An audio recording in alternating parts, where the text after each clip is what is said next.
Optimiser son imposition en 2024, le guide de l'investisseur futé. Alors beaucoup de personnes pensent qu'il est légalement difficile de réduire ses impôts outre les programmes de défiscalisation. C'est pour ça que dans cette vidéo, nous allons explorer les différentes stratégies qui permettent de réduire votre imposition, à commencer par les programmes de défiscalisation, mais on va aussi parler de loueur meublé non professionnel, loueur meublé professionnel, les SCI, à l'impôt sur les revenus, à l'impôt sur les sociétés, les SARL familiales, les SAS, on va parler de tout ça. Avant d'entrer dans le détail, je me présente, je m'appelle Julien Malengo et je suis le fondateur de l'école des Investpreneurs. On accompagne au quotidien des débutants ou investisseurs immobiliers confirmés à passer au cap supérieur en termes de rentabilité, en termes de bénéfices, en termes de plus-value grâce à la division de maisons principalement. Alors pour payer moins d'impôts, les modèles les plus connus sont les fameux programmes de défiscalisation. Donc le plus connu étant le programme Pinel qui se termine à la fin de l'année 2024,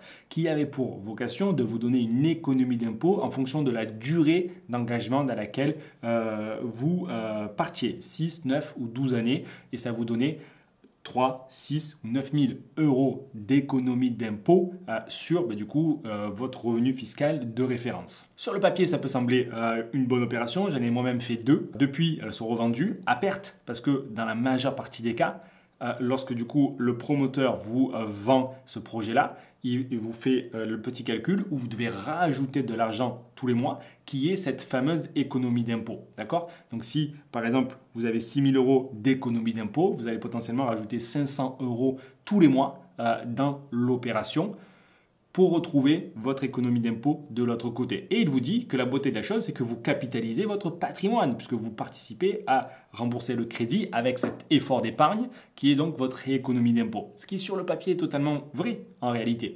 C'est pour ça que moi, il y a quelques années, j'ai fait ces erreurs-là. Sauf que, deux problèmes. D'abord, vous êtes obligé de continuer à travailler pour payer votre économie d'impôt, d'accord ? Alors que d'autres stratégies, comme on va le voir après, vous permettent de gagner de l'argent net d'impôts. Donc déjà, premier problème. Et ensuite, le coût total, il est souvent dans le neuf avec des normes RT techniques 2020 qui sont relativement contraignantes, donc coûteuses à la mise en place et surtout avec des marges de promoteurs importantes qui au final rendent le produit neuf beaucoup plus cher que le même appartement rénové dans la même ville dans l'ancien. C'est un peu comme la voiture. La voiture, elle sort du garage, neuve, elle a déjà perdu 20%. De notre côté, pour arriver à avoir plus de revenus, parce que c'est ça qui compte, net d'impôts, on peut très bien utiliser le régime de loueur meublé non professionnel ou loueur meublé professionnel qui, eux, vont vous permettre d'avoir des recettes locatives en meublé. D'accord ? Qui, grâce à un résultat comptable nul provenant de l'amortissement au réel sur la comptabilité faite sur cet investissement locatif-là. Et donc, si le résultat est négatif, vous n'avez pas d'impôt à payer. Le résultat négatif comptablement. Par contre, sur votre compte bancaire, les flux de trésorerie, eux, sont bien positifs.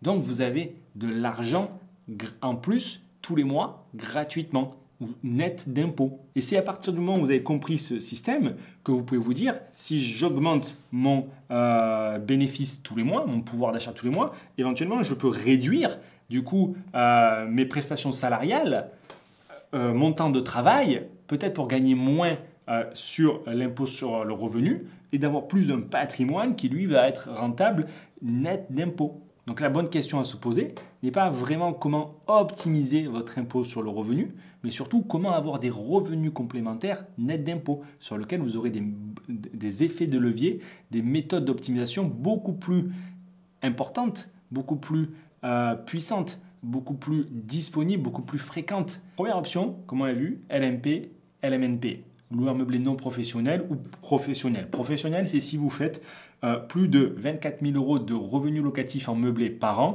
et si en plus ces revenus locatifs, la somme de ces revenus locatifs au-delà des 24 000 euros représente plus que vos autres sources de revenus. D'accord ? Dans ce cas-là, si vous êtes professionnel, vous allez avoir encore d'autres avantages, comme par exemple l'exonération d'impôt sur la plus-value au bout de 5 ans. La seule condition de ce statut, sous lequel moi je suis par exemple, c'est de toujours rester en déficit comptable tel que je vous l'ai expliqué. Parce que sinon, effectivement, on va revenir à votre tranche marginale d'imposition, donc par exemple 30%, plus 17,2% de CSG, soit 47% d'imposition si du coup vous êtes en résultat comptable positif. D'où l'intérêt de faire des travaux pour toujours rester en résultat comptable négatif. D'accord? Donc tout ça, c'est possible de vous générer des revenus complémentaires sans payer d'impôts. C'est un peu différent au sein de la SCI. Alors, la SCI, à l'impôt sur les revenus, ça, pour le coup, n'a aucune différence avec votre imposition sur vos revenus personnels. Tous les revenus locatifs en location nue générés dans votre SCI à l'impôt sur les revenus vont se cumuler à vos revenus globaux. Donc, vous allez payer encore plus d'impôts. C'est pour ça que ce n'est pas une option qui nous intéresse. Par contre, il y a la SCI à l'impôt sur les sociétés qui, elle, va pouvoir englober les futurs revenus que vous allez avoir de vos investissements locatifs qui ne vont pas du tout être cumulés à vos autres revenus globaux. Et là, pareil, amortissement, résultat comptable négatif et au bout d'un moment, effectivement, le résultat va devenir positif. L'avantage de la SCI, c'est que l'impôt est beaucoup plus faible qu'en particulier. Parce qu'en particulier, 30% dans la TMI, ça fait mal. Là, en fonction du profit que la SCI va faire, et logiquement, si vous débrouillez bien, vous êtes dans la première tranche d'imposition. Donc là, elle vient d'être abaissée à 14%. D'accord? Et même ensuite, 25% si vous passez au-delà des 500 000 euros. Bon, avant d'avoir 500 000 euros de profit, il y a quand même de quoi faire. Mais là, 14-15%, c'est relativement acceptable. Mais vous pouvez totalement continuer à cumuler les investissements de façon à rester en résultat comptable négatif. De cette manière, vous développez votre patrimoine. L'inconvénient de la SCI va faire que l'argent reste dans la SCI. Si vous voulez le sortir, il va avoir une double imposition. Premièrement, sur les bénéfices de la SCI et ensuite sur votre compte personnel. Et là, vous avez plusieurs méthodes pour le sortir, soit en dividende, mais l'impôt c'est 30%, et pour être en dividende, il faut être en résultat comptable positif, d'accord, soit en salaire, mais en salaire, ça va vite être 45% de majoration. Si vous voulez vous sortir 1000 euros de bénéfices, ça va vous coûter 1445 euros. D'accord? Donc de cette manière, ce n'est pas forcément la meilleure des idées. Celui qui va investir en SCI à l'IS, c'est plutôt parce qu'il a un écosystème, il a une entreprise qui marche, il veut utiliser les bénéfices, il va passer vers un montage plus compliqué avec la holding qui va être exonéré d'impôts et pouvoir utiliser l'argent d'une société pour le mettre en apport, faire de l'immobilier. Voilà. L'autre inconvénient de la SCI, c'est que à la sortie, à la revente, l'impôt sur la plus-value sera plus important que s'il avait été cet investissement fait en nom propre, en loueur meublé professionnel ou non professionnel à l'heure actuelle. Pour cumuler les avantages du nom propre et de la société, on a la SARL familiale. Là, pour le coup, l'inconvénient, c'est que c'est possible uniquement avec quelqu'un de votre famille, un parent, un enfant. Ça va avoir l'avantage donc de pouvoir faire un investissement dans le cadre sécurisant d'une société, avec des statuts, avec un pacte d'associés, mais pour lequel les revenus locatifs meublés ne seront pas imposés au sein de la structure à l'impôt sur les sociétés. Donc en réalité, on n'a pas la double imposition, mais on n'en a qu'une, avec les avantages dans une SCI. Toujours possible, évidemment, en résultat comptable négatif, donc d'augmenter votre pouvoir d'achat grâce à des bénéfices qui ne seront pas imposés et donc ils ne vont pas faire augmenter votre impôt sur les revenus. La beauté de l'effet de levier de l'immobilier, en utilisant la bonne imposition, c'est de créer de l'argent gratuitement sans être imposé, qu'ensuite, avec plusieurs effets de levier, vous allez pouvoir capitaliser dessus, revendre et en profiter net d'impôts. D'accord?